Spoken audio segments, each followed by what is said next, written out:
Let's get political one final time. Over the last month, I have done videos on Kamala's proposed tax on unrealized gains, Trump's tariff plan, and also the best and the worst policies of each candidate.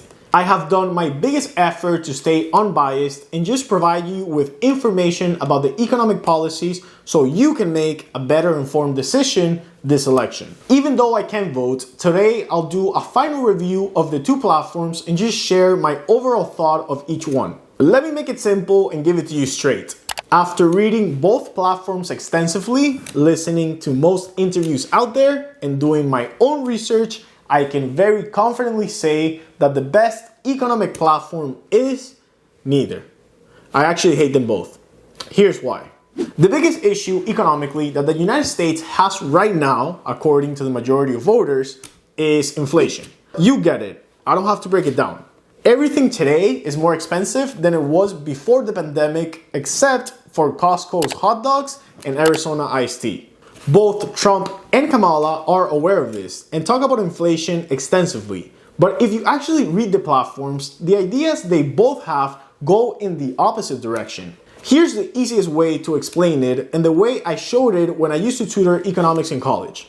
Economic policies in the US is like a machine. It has inflows, which is the money it makes, and outflows, which is the money it spends. If you spend more money than you make, that's called a deficit, and you usually add to the national debt. Usually. If you spend less than you make, that's a surplus. And there are two ways of deciding how much goes into each side. The first one is monetary policy, which is carried by the Federal Reserve, or the Fed, and is primarily interest rates and money supply. But the president can control that, so we won't talk about that one. And the other option is fiscal policy, which is carried by the president and Congress. Fiscal policy can be broken down into what goes into the machine in the form of taxes, like income tax, capital gains, tariffs, corporate taxes, and then what goes out of the machine, which is spending, such as money used for Social Security, Medicare, schools, subsidies, and special programs. The big issue I see with both platforms is that the majority of the policies are focused on the side to the right, the spending side. If you run the math, you can see that both policies are expected to lead to deficits over the next few years, which will therefore lead to more inflation. Now let me tell you that I graduated college with an economics degree. I passed the Series 7 and Series 66 to work in finance, and I still study economics to this day for the CFA exam.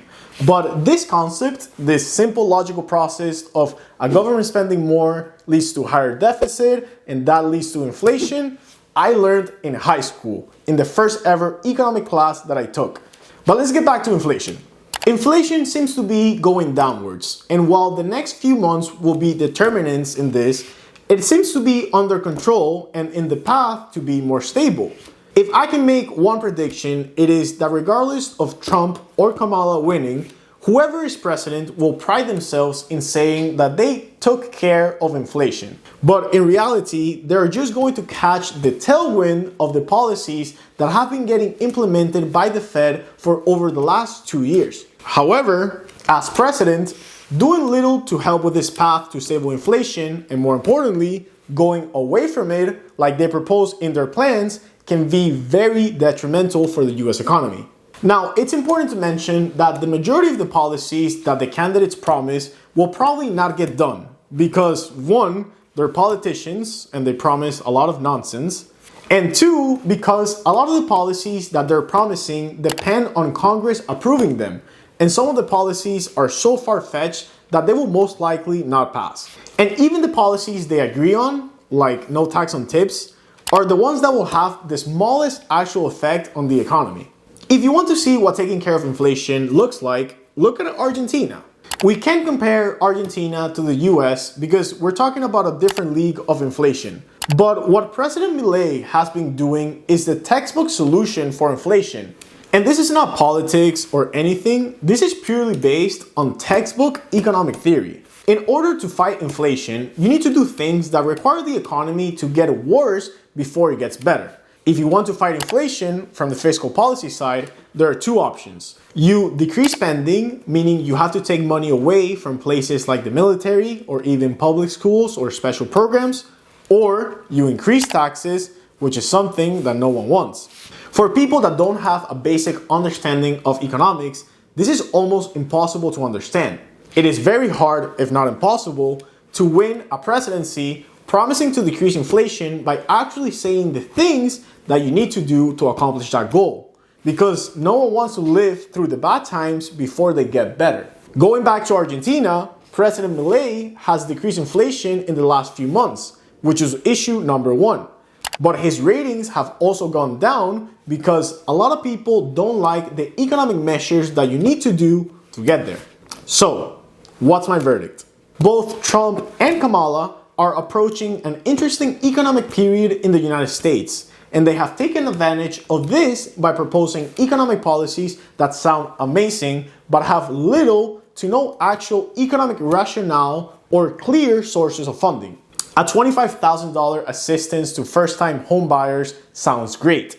Decreasing corporate taxes even lower sounds great. What is not so great is that we still need to pay for that somehow.